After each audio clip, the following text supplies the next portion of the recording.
Good day, Kavibal, and welcome to our Learn at Home Facebook Live.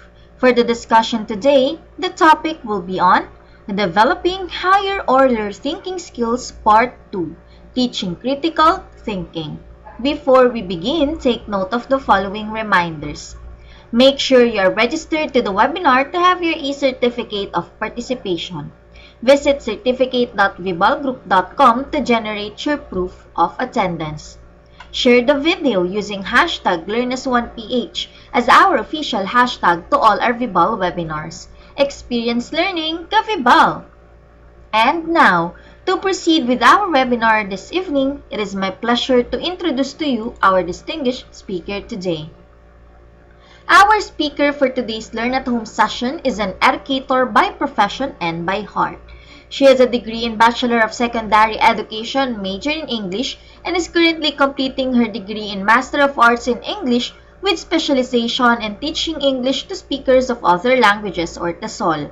She has had the privilege of teaching elementary, high school, and college students before she assumed office as school principal and served as the accreditation and training coordinator of the Elementary School of Suleiman University. Her experience with varied groups of learners has affirmed her belief that teachers should first get to know their learners in order to create an engaging and effective teaching learning environment. She constantly pursues professional development, particularly in the areas of pedagogy, leadership, and personal management. She considers she considers speaking and sharing with fellow educators her passion project and is grateful for every opportunity to impart and contribute to the academy. Ladies and gentlemen, let us all welcome Miss Dube F. Estalio.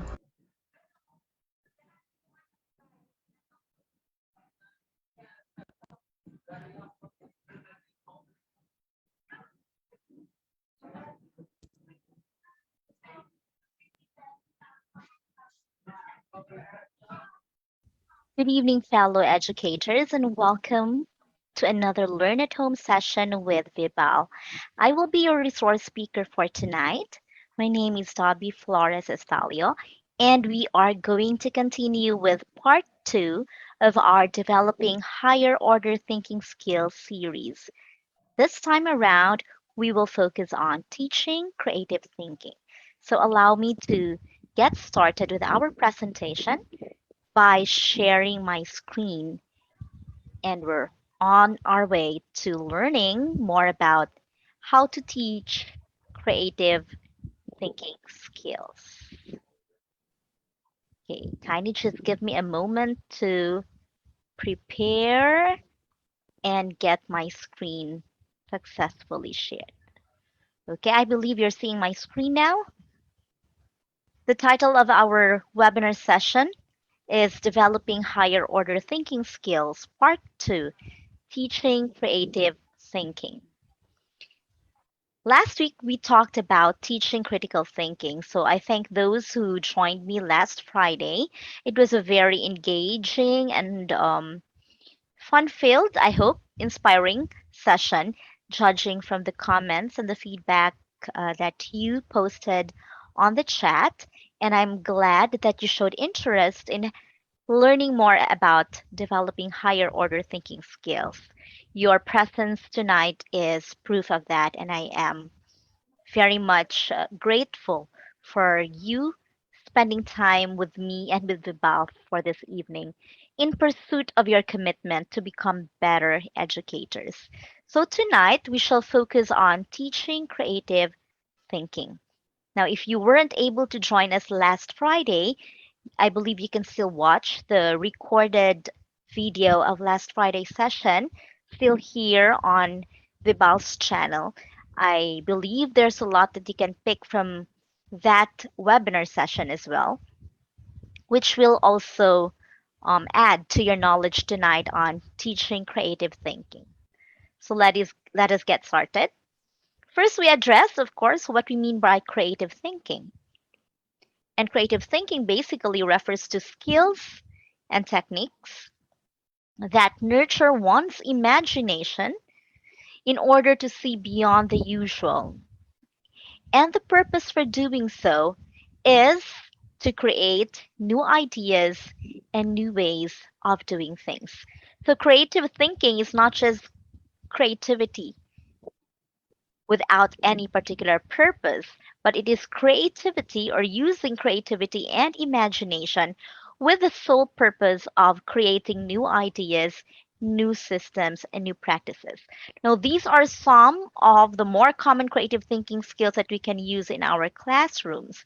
We have experimentation, argumentation and persuasion, asking questions, communication, organization, problem solving, invention, and innovation. So we will be going through creative thinking and teaching creative thinking skills in the next few slides. Now, I'm sure at this point, those of you who joined me last Friday, you probably are saying this is quite very much similar to critical thinking.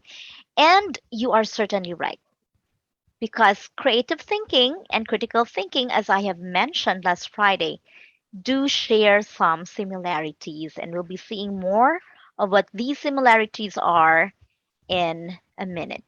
So let's talk about critical thinking in relation to creative thinking.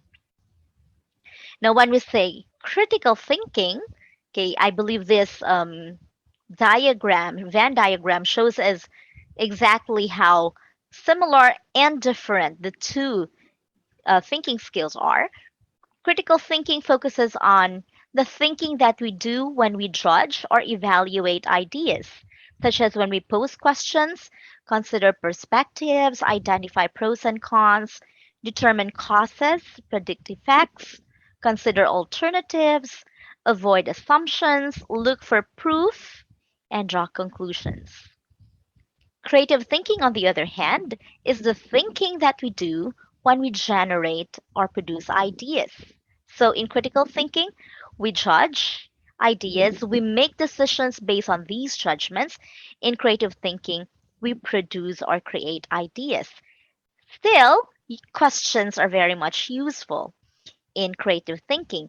When we think of possibilities or when we imagine scenarios, when we brainstorm solutions, when we elaborate, improvise, when we chase inspiration, when we speculate, when we use our intuition and defer judgments, because when we say creative thinking, we do not focus too much on what is right or what is not, but we look at countless possibilities and new ways of doing things.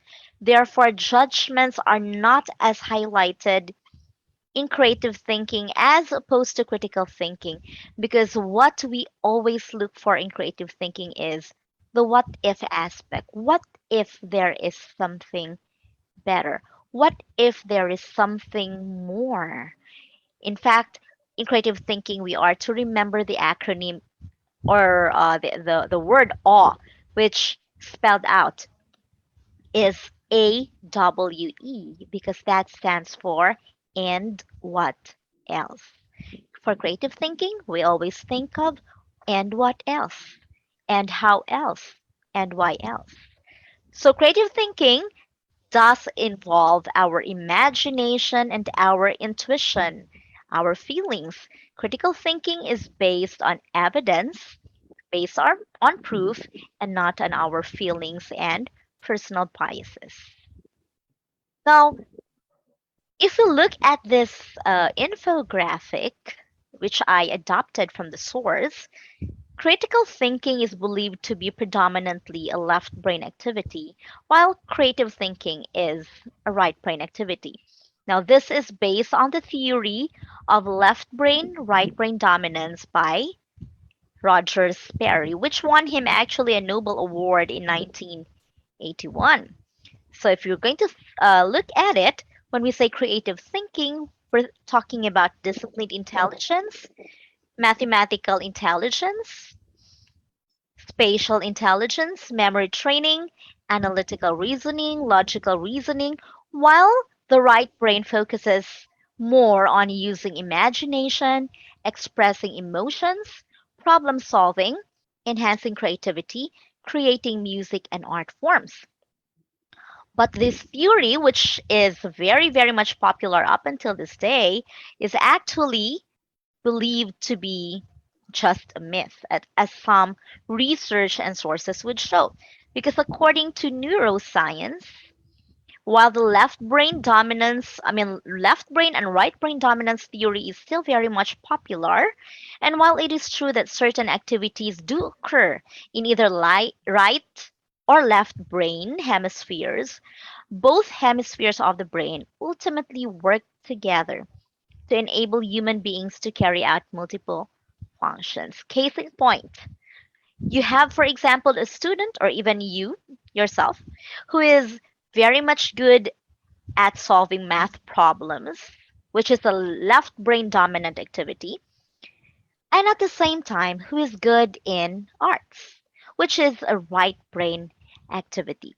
So basically, we should not be surprised anymore that a person can be good in activities ranging from left brain to right brain dominance. In fact, every person has both right brain and left brain strengths. Only that in more cases than one, we are stronger in one hemisphere or the other.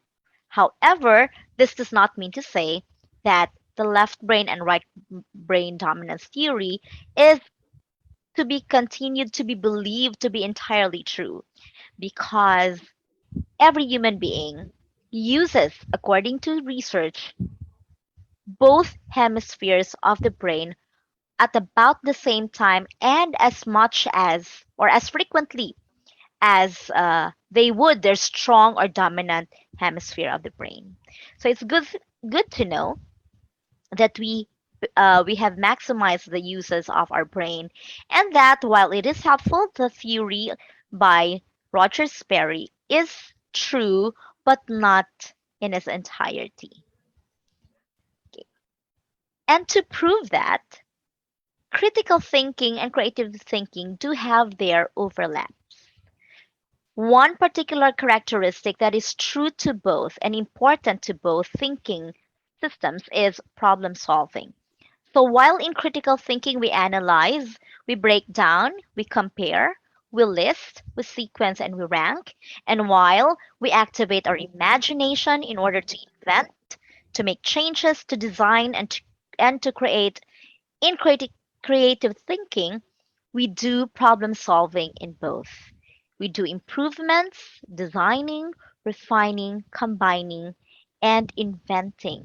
Not only ideas, not only systems, not only tools, but also solutions. Okay, therefore, is it important for us to teach and learn creative thinking skills? I believe this one is a very obvious question with a very obvious answer, and I hope we all have the same response, because the answer should be a resounding yes. Okay, why? Why is it that it is essential, especially in our classrooms? Number one, creativity, or the act of possessing, creating skills, is proof of the highest form of learning. And if you take a look at this um, inverted pyramid, which contains our Bloom's taxonomy for effective learning, creating is in fact in the highest level. Our goal is for our students to create something out of the knowledge and skills that they have learned. Reason number two, creative thinking is one of the essential higher order thinking skills or HOTS. And in fact, it is right up there, along with analyzing, evaluating, and then, of course, ultimately, we desire for our students to be able to create their own.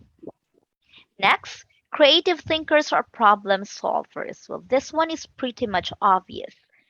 Creative thinkers are they possess the natural ability to continue to seek other perspectives, other ways of doing things, and therefore are very much likely to create more novel solutions to existing problems. Reason number four, creative thinkers are innovators. By the way, when we think about creative thinking, we think about the mental process of creating ideas or new ideas at that. But when we talk innovation, we talk about the application aspect. We talk about how these new ideas, which were generated through creative thinking, could be applied or could be converted into something useful, applicable, and value added. That's why innovation is very important, because it is making tangible that creative idea that has been generated out of the process of creative thinking. And creative thinkers indeed are very much good at innovation. Reason number five, creative thinking is an essential ingredient to academic and professional success. We'll talk about creative thinking in relation to academic performance in the next slide, but for now, we'll talk about one study, an international study conducted with 1,500 CEOs worldwide, who, when asked what they think is the most important characteristic in the workplace, is said that creative thinking is one of the most important skills an employee has to possess.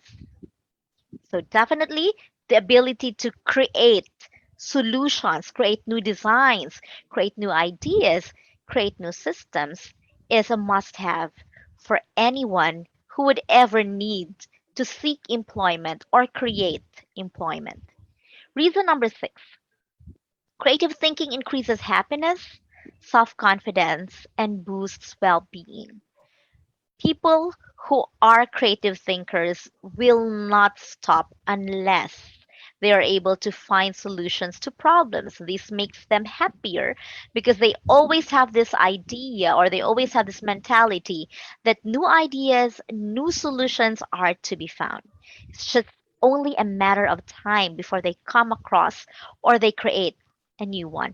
They have self confidence that they will be able to solve problems and overcome challenges, and therefore they are happier than non creative thinkers are. Okay, this recent research, for example, published in June 2021 in Science Direct Journal by Yang and Zhao, has found that there is a positive relation between creative thinking and academic performance. They conducted their study among 2,355 Chinese high school students, and among others, their results show that creative thinking influences academic performance by improving students' self esteem and self control. So, if you're going to think about our students, our A students, both then and now, I am sure you would be able to see that many, if not all, of these students actually have creative thinking abilities. They always get to present new and better ideas. They always have new and more interesting ways of doing things. They are happier not only because of their grades, but because they also have a high self esteem and they are more disciplined and they possess better self control.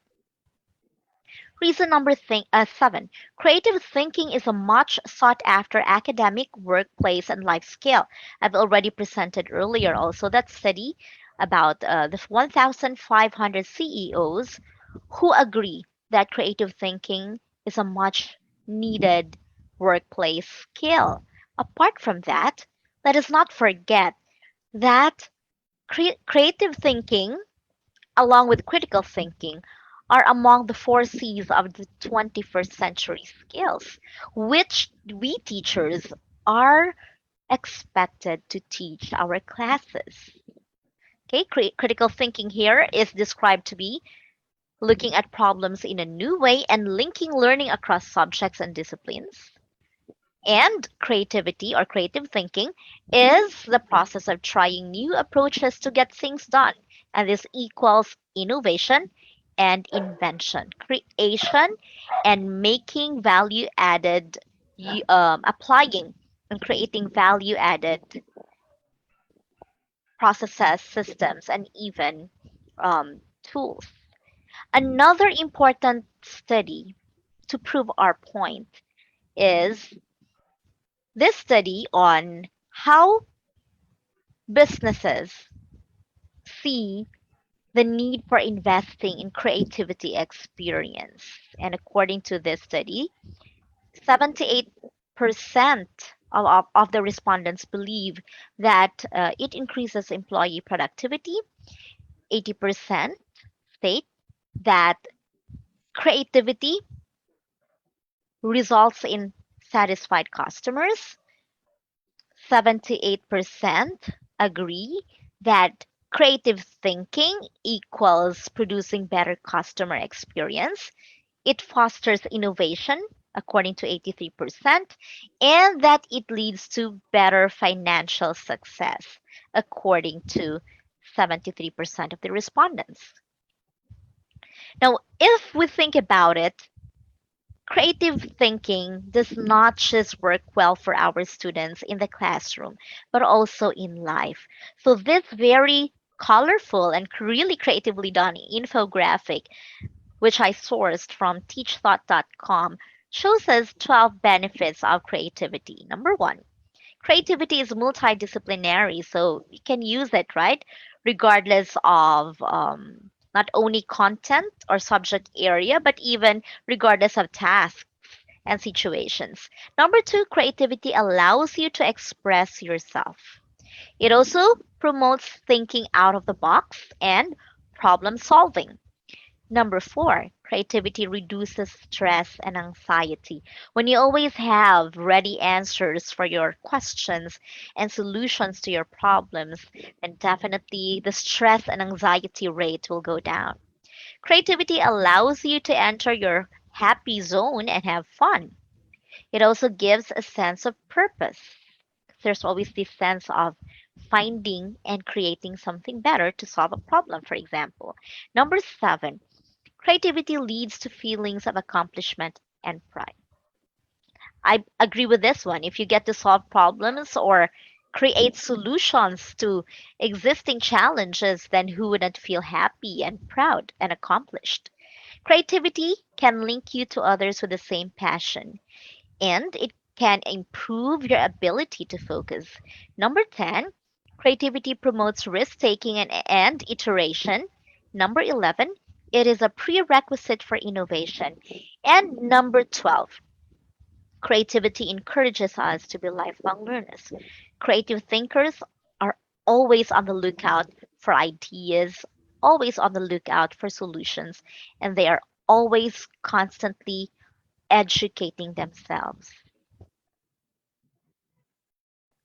Now, sometime in 2006, Sir Ken Robinson, who is a famous British author and a consultant of the government to their program on the arts, gave a TED talk entitled Do Skills Kill Creativity? Now, his talk created quite a stir in the academe because he was among the first ones, at least among the first ones, to flaunt or rather to share on social media his thoughts on what schools are doing wrong and how we are killing creativity in our students. Now, to quote Sir Ken Robinson, we are educating people out of their creative capacities. I believe this passionately that we don't grow into creativity, we grow out of it, or rather, we get educated out of it. According to him, when kids are young, they are so creative and so curious. But the moment they enter school and after years of schooling, they get educated out of their curiosity and creativity. Now, let's find out more. According to him, schools kill creativity because schools stigmatize mistakes. We are educating people out of their creative capacities whenever we prescribe a standard or correct way of doing things. Students sometimes are scared to give an answer for fear of being wrong or are scared to try something other than what was instructed by the teacher. Everywhere in the world, schools teach a hierarchy of subjects. And according to him, the hierarchy is languages, maths, and sciences on the top, the humanities and social sciences at the middle, and then the arts at the bottom.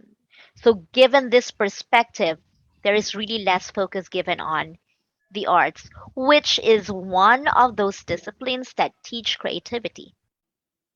Third reason from the talk given, students are educated to focus on their academic abilities and to downplay their artistic ability. But in fairness to him, his talk also gave a reason which is very much justifiable, or which is very much, I would say, true. Because our schools have designed the hierarchical system, which is this one: languages, math, sciences, humanities, arts, because these are the demands of future careers. And therefore, schools are merely preparing their students for the jobs that they will hold in the future, which is true, right? Okay, but if you also think about it, careers have evolved. Take a look, for example, at this list of careers which were famous in the year 2000. So that's like 20, 21 years ago, right? Close to 22 years ago. Number one, video and disc rentals. Number two, the music stores and industry. Three, aerospace product and parts manufacturing. Four, computer and peripheral equipment manufacturing. Five, textile product mills. Six, newspaper publishers. Seven, foundries. Eight, paper and paper product wholesalers. Nine, fabric mills. 10, communications, audio, and video equipment manufacturing. These jobs, which were very famous in the year 2000, are mostly almost obsolete in 2022. And for obvious reasons, right?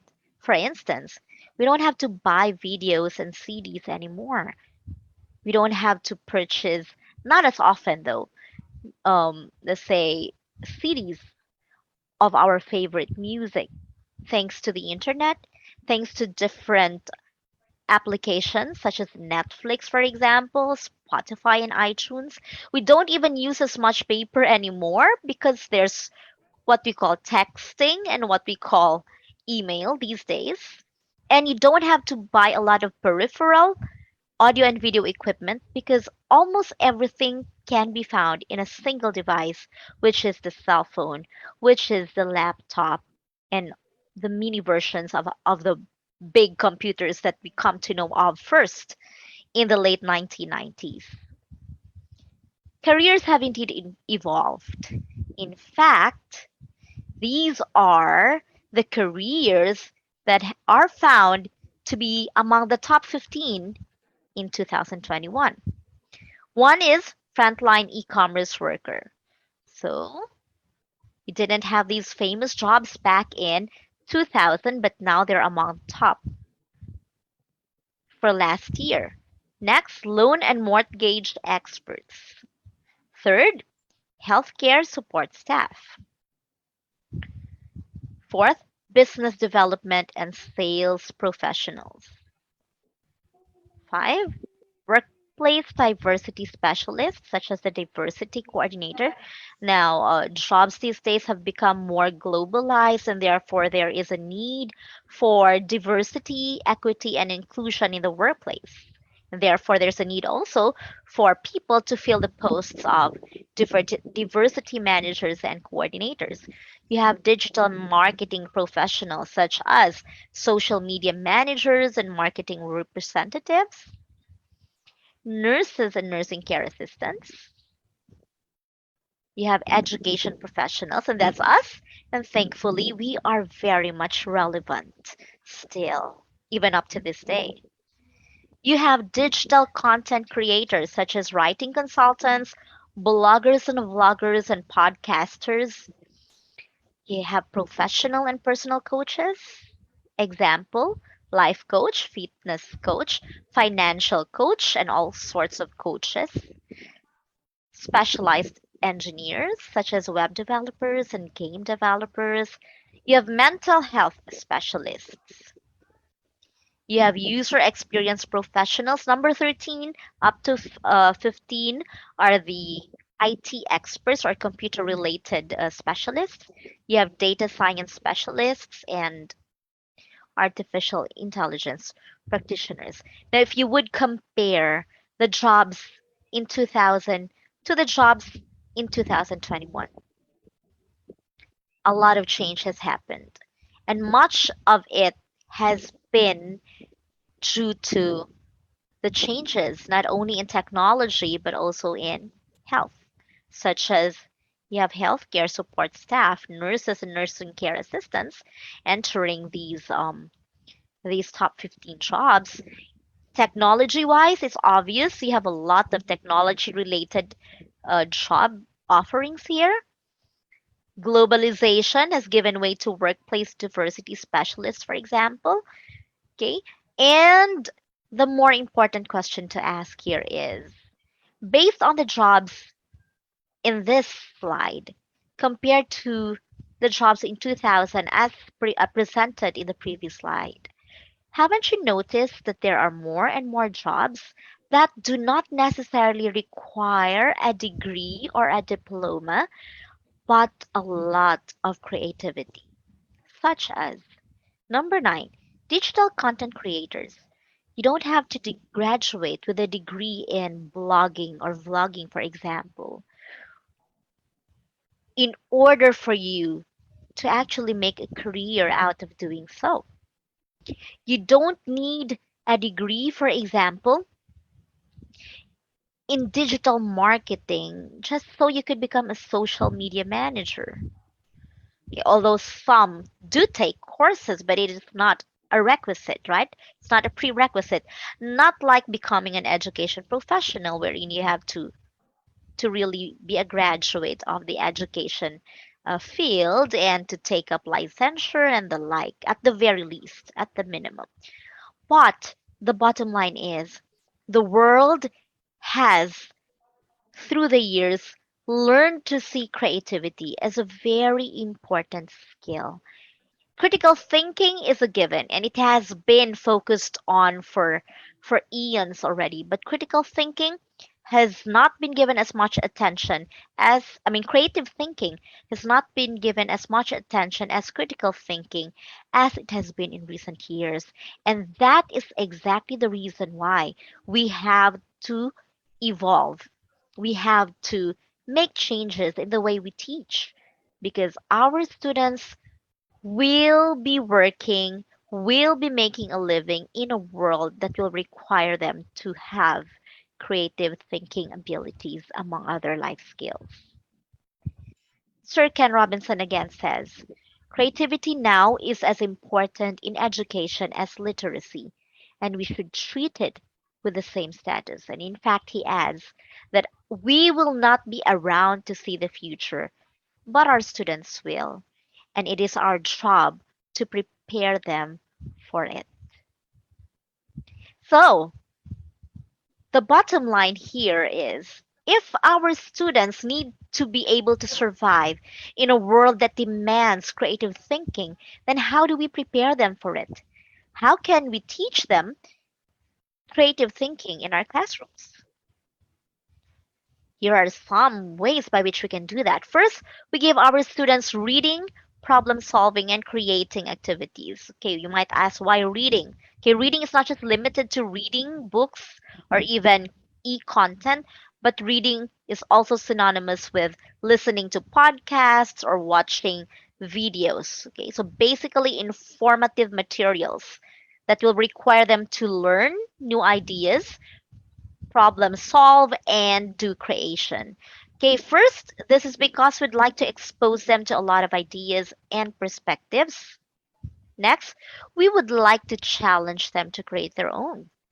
And we can do that, for instance, by making time to, whenever appropriate within our lessons, make our students come up with two or more solutions, two or more alternatives to given problems, ideas, or situations. Next, we should also introduce our students to different materials and activities with varied content, genre, and perspectives. Now, I won't be going through these examples. This is just an example on literary genres. There's a lot. Okay, we don't stick to the classics alone. We also look into popular culture because this is their world.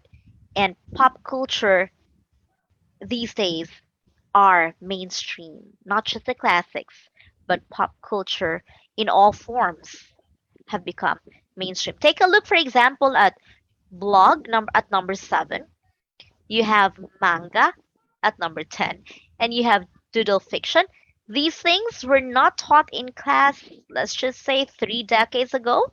If they were, the teacher who would teach this would somehow be looked upon as someone queer and probably would be called upon to explain himself or herself. But this time, this is very much part of literature, the curriculum in literature, and it's very much important to use this varied genres to also introduce other content and perspectives to our classes. Of course, we have to always remember that everything we present in class has to be age appropriate, apart from it being a suitable material to teach the content and the competency and the objective that is that we intend to teach, right? Okay, another way by which we can help teach creative thinking in our classrooms is to use teaching and assessment strategies that stimulate rather creative thinking. Examples are, but not limited to, you have the six thinking hats. I will explain more about this in a while. You have the Socrative method, the Socrative circle, Socrative discussion, lateral thinking, which basically involves making students think of other ideas other than what is the obvious. It's just like we let them propose as many ideas, as many solutions to a problem aside from what is obvious. Because remember, we'd like to generate new ideas. Okay, debates gets them thinking. Brainstorming and mind mapping activities definitely stimulate creativity. Creating idea banks. Now, what is this? We encourage students to create um, or list down or to record their ideas. Okay, they could have a journal, for example, which they can use. We could make this as part of a school, a class activity. The point is, we encourage their minds to wander and we encourage their imagination to flow. And one way to do that is by making them record these ideas in an idea bank. It's just simple as a piece of notebook wherein they jot down their ideas for doing things. Maker space, like this one. This is a very simple version of a maker space, which you probably have in your classrooms or in your schools. And of course, we know that the more sophisticated maker space includes venues with computers, 3D printers, um, electronic and engineering equipment, etc. But regardless, what's important is, despite the budgetary restrictions, we should allow our students to create. And I'm sure during this pandemic, we have found creative ways to transport or migrate our physical makerspace into a digital makerspace. I know you have your own creative and unique ways of doing that. Next, we could hold product or idea launches in our classes, for example, especially for those who are doing online and hybrid. This is very much doable, wherein you just have an activity wherein students present their ideas. Okay, it's just like giving a pitch, for a sales pitch, for example. A product launch is just like a, a product fair or an idea fair wherein students just present their ideas on a given, depending on a criteria that you have shared with them, products or ideas to solve a problem, for example. Next, investigatory projects are a good way of making them think. Games and sports, definitely. Using puzzles, using manipulatives, not only the physical ones, but even and especially the digital ones these days. And sports are always a great way to develop thinking, not only thinking, they're also very much good for creating uh, relationships, right? Developing the EQ of our students. And of course, the performing and visual arts, which includes music, writing, fashion, culinary arts, will always be a good venue for stimulating creativity. Okay, six thinking hats. Based on the feedback that I read last Friday, um, there were some who made mention of the Socratic circle and the other strategies that are listed here. So just to help out and refresh our memories on exactly how to go about the six thinking hats. This is what a six thinking hats activity or strategy looks like. You basically tell your students or assign your students a hat to wear. Okay, this is a collaborative activity. So, for instance, you have a group of six students, and then each of them is assigned to wear a thinking hat. And each thinking hat has a specific job description or a specific role to fill, such as the person wearing the white thinking hat is supposed to think only about data and information. Okay, it is used to record information that is currently available and identify further information that may be needed. The one wearing red must only think about feelings, intuition, and emotion. Okay, so this person will always give feedback about how somebody feels, how will this affect this particular sector in society, how will this not anger, for example, the masses, will this not make this character in the story feel happy, etc. Feelings. Okay, the one wearing the yellow hat will have to think about positive ways of doing things or the optimistic side. So it includes looking for benefits in a situation. The one wearing black is also referred to as the devil's advocate because this person will have to play the role of finding the cons or the disadvantages and being critical in whatever opinions or even information has been given. So this person will have to play the role of, but is this not going to be dangerous? But do we have the budget for that? But then again, of course, we have to be cautious because we also don't like this student to end up being overly critical for the sake of being the devil's advocate, right? Let us remind our students to focus on the role, not on the being overly critical itself. The green hat is for creative thinking and generating new ideas. It's green is the symbol for richness, fertility, and for growth. This person is given the task of thinking about alternatives and finding creative ways and ideas. Okay, and of course, the blue thinking hat is all about process control. It's for thinking about thinking, which is a critical thinking function. And this person is responsible for seeking summaries, conclusions, and eventually directing everyone to arrive at a decision after all these discussions have been made, given the different functions that each student has to play. Okay, this personally is one of my favorite collaborative techniques. The second one that I will elaborate is on the Socrative Method, and this basically is attributed to Socrates himself, who said, I cannot teach anybody anything, I can only make them think, according to Socrates, the philosopher. And the Socrative method basically follows these steps. Okay, first step is the wonder stage, wherein the teacher, or in your case, if you'd like the student to lead discussion, ask a question about a topic, a material, an issue, a news, etc. Then, the hypothesis stage, wherein students or the class provides varied answers to the question.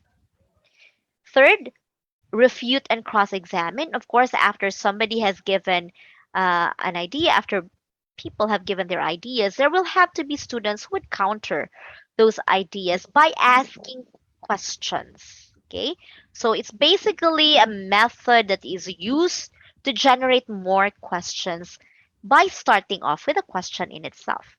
The fourth stage or step is the accept or reject the hypothesis stage, wherein students have to raise new hypotheses based on evidence and generate new ideas based on the series of questions that have been thrown back and forth. And of course, a Socratic method or circle or discussion always has to end with action.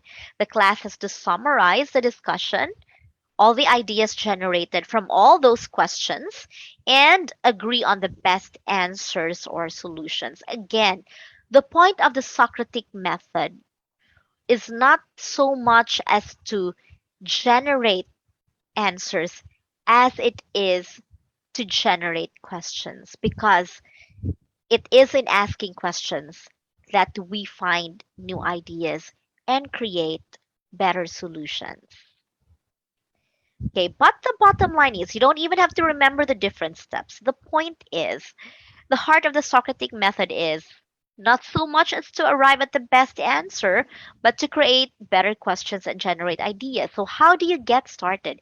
You gather your students in a circle if you're doing this face to face, or in Zoom, for example, you present a topic, or let's just say you have assigned a reading, and you start by asking one question about the material, and you challenge your students to ask questions about your question or to critique your question, to present other questions and other ideas until such time that you have collected new ideas and new perspectives. And then, of course, you always have to synthesize.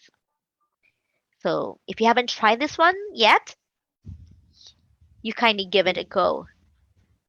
Okay, next, use creativity prompts. So these are actually questions, for instance, which you can use to generate creative ideas or to get creative thinking started. Okay, for example, hold up a picture or an object and then ask a series of questions that will make them think out of the box, such as, what does this picture look like? How else does this picture look like? How else do you think could this be? What other uses might there be for this object? And so on. So those are creativity prompts, right? Or for example, you hold up you hold up let's just say a pencil, and you say, this is a pencil, it is used for writing. But in 1 minute, I'd like you to give me 10 other uses of the pencil. Okay, and then of course that will get the students thinking about, ooh, how else can I use a pencil? Can I use it for scratching my back? And so on. Okay, next, creative thinking skills definitely has to come together with risk taking. If we encourage students to take risks in pursuit of creativity, that is, in order to come up with something original, then that will definitely give them a lot more motivation to give critical thinking a try. I mean, creative thinking a try. And as teachers, it would be very, very helpful for our students to risk or to take risks if we reward successful risk taking. And if possible, if we reward and appreciate risk taking, whether this risk taking has been successful or not, for as long as it was done because the student wanted to find out answers, wanted to create new solutions or improvements, then we appreciate that in our classes. The problem is, as Sir Ken Robinson has mentioned in his talk, students are scared to try creative things because mistakes are stigmatized in schools. So if we could stigmatize mistakes less, then our students might become more daring in their risk taking and eventually more creative in their thinking, right? Don't you think? According to Sir Ken Robinson, if you have the time, I really suggest that you watch that TED talk of his. The title is "Do Schools Kill Creativity?" It's one of the best talks he delivered before he died in, let's just say, 2020, I believe. Okay, according to Sir Ken Robinson, if you're not prepared to be wrong, you'll never come up with anything original. And we could not agree more. Okay, another thing that we have to do in order to encourage and teach creativity in our classrooms, creative thinking in our classrooms, is for us teachers to develop a creative mindset ourselves. We allow students to give answers or to do things outside of what is conventional or expected. Do not cling too much to the answer key because there will always be more answers, more ideas, more solutions other than what we may know. So we should not stick too much to what we think is right, but we look at the students' responses and ideas and products and see just how right this probably could also be. So we have to embrace creative thinking ourselves in order for us to teach it. Because according to Albert Einstein, definitely the world needs a lot of creative thinkers because we cannot solve our problems with the same thinking that we used when we created them. Now, dear educators, thank you very much for having joined me today. May I just make a simple request? I'm really interested in finding out what you have also learned from our session tonight. So, if you would indulge me, may I request you to kindly type in the chat box your answer to this important question?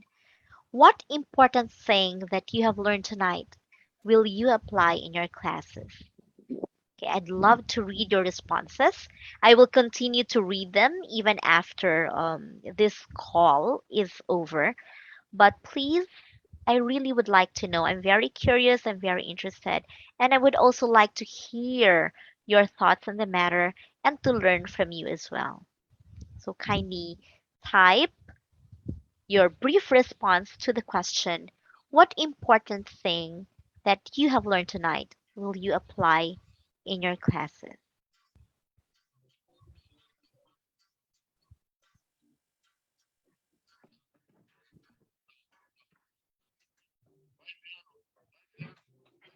Kindly key in your short responses. I will gladly read them and learn from them as well.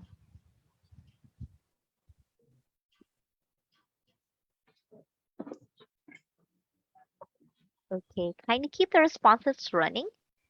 We probably would be able to give maybe around 10 more seconds for you to finish typing that sentence.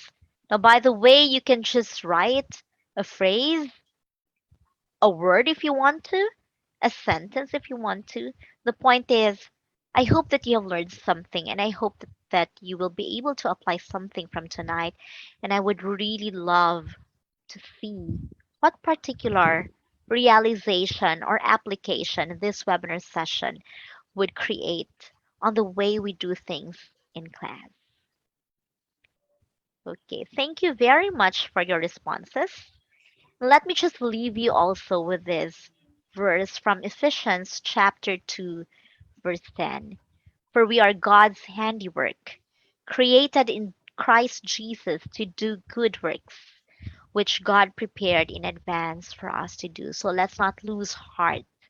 We are made by the God of gods. And if He has placed us in our positions, in our classrooms, it is because He has an important job that He believes only us could fill. Thank you very much, teachers, fellow educators, for joining me today. Thank you very much for your time and for your willingness to become better educators. If you would like to and you have the time, may I invite you to join me again next Friday? It's going to be the fourth session, the last session for the month of March. And this time around, I'll be talking with you and to you about a topic that is very dear to our hearts, and that is on prioritizing self care. So, next Friday's session will be about prioritizing self care, teacher wellness for teaching effectiveness. Altogether, let us learn how to improve our well being so that we can also become even more effective in our teaching. So I hope you will join me again this Friday, and I really hope that you have learned something from tonight. Thank you also, Vibal, again for this opportunity. God bless everyone and have a great weekend.